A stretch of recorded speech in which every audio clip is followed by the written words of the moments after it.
My wife went back to her country. Someone else came back. My wife got the call at 2 a.m.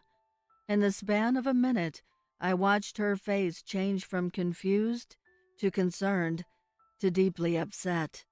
She hung up the phone and sighed, and a little bit of her soul seemed to escape with her breath. My mother died, she said. Her voice was flat, resigned. I put my hand on her shoulder.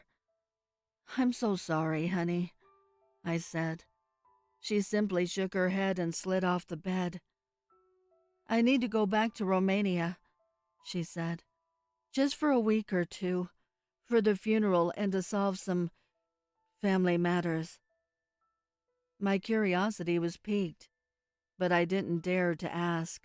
My wife has always been very private about her family, and she gets upset when asked too closely about it. I've always tried to respect her space on this. This time was no exception.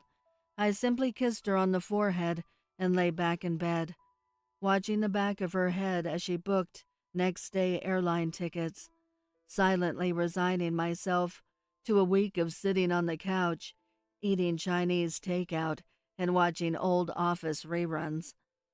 She flew out the following evening and returned a week and a half later. Only, when I picked her up at the airport, it wasn't her. I couldn't explain the dread that filled my body as the woman approached me, smiling. She looked exactly like my wife, but there was some indefinable quality that was not the same. She hugged me, and my body went stiff. She held me at arm's length, beaming joy, but her eyes were cold. Is everything okay, honey? She asked. I nodded. My stomach sunk when I spotted the difference. My wife had a small birthmark on her cheek, a beauty mark, but this woman's cheek was bare. What happened to your birthmark? I asked, as nonchalantly as I could. Oh, the woman said, you noticed. My great aunt gave me something to get rid of it, some sort of secret recipe that burned like hell.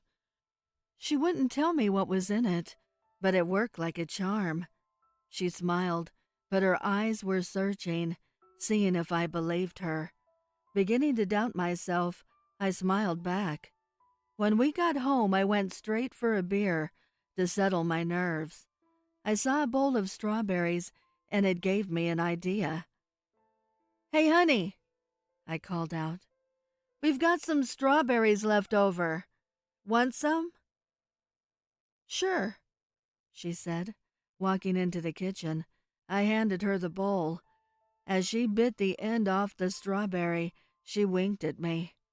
Chills ran down my spine. My wife was deathly allergic to strawberries. The only reason they were in the house at all was that I had forgotten to throw them out before I picked her up at the airport. Is everything okay? She asked. Her eyes roved up and down my face. Fine, I said, forcing a smile. I just missed you is all. Oh, she said, and planted a kiss on my forehead. I didn't know what to do. Luckily, my phone rang just then, and I used that as an out. I'm expecting a call from work. I lied, ducking into the other room to take the call. Honey, said the voice on the other end. I recognized it immediately as the voice of my wife. Hey, I said breathlessly. You won't believe what's going on. I know what's going on, said my wife. Just listen. You need to get out of the house. Okay, I said. I will. I hung up the phone. When I turned around, my fake wife was standing in the doorway, staring at me. Is everything okay, honey? She asked. My heart was pounding in my throat as I answered. It's fine, I lied. Work emergency, I've got to go. Okay, honey, she said. Hurry back. She winked and licked her lips, but her eyes looked so cold. and filled with something that looked like hunger. I quickly got out of there. On my way out of the driveway, my phone rang once again. "Did you get out of the house?" my wife asked, as soon as I picked up the phone. "Yes," I said. "I did. Can you please tell me what is going on now?" "I will, in time," said my wife. "Just don't go back in the house until I call you and tell you it's okay. Check into a hotel." Before I could protest, the line clicked dead. When I tried to call back, I got a notice that the line had been disconnected. I called in sick for work, and I slept in the hotel for 3 days before I got the phone call from my wife. "It's safe," she said. "You can come home now." She hung up before I answered.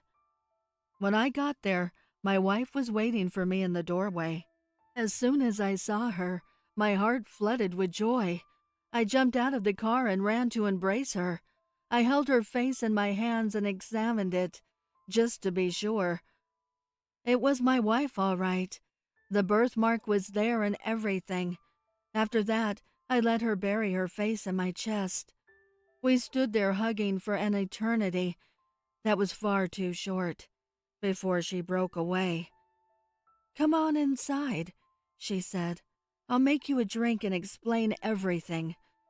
My wife mixed my whiskey and Coke strong, just how I liked, and I downed it greedily as she sat down across from me.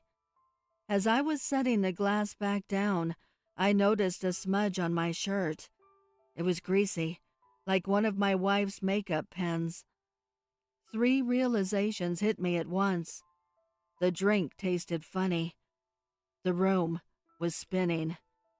And my wife's birthmark had rubbed off. I would like to give a heartfelt thank you to the special friends of the channel for your overwhelming generosity. If you would like to support the channel, the link is below in the description. Also, please send me your stories and poems to duchessofdarkness27@gmail.com.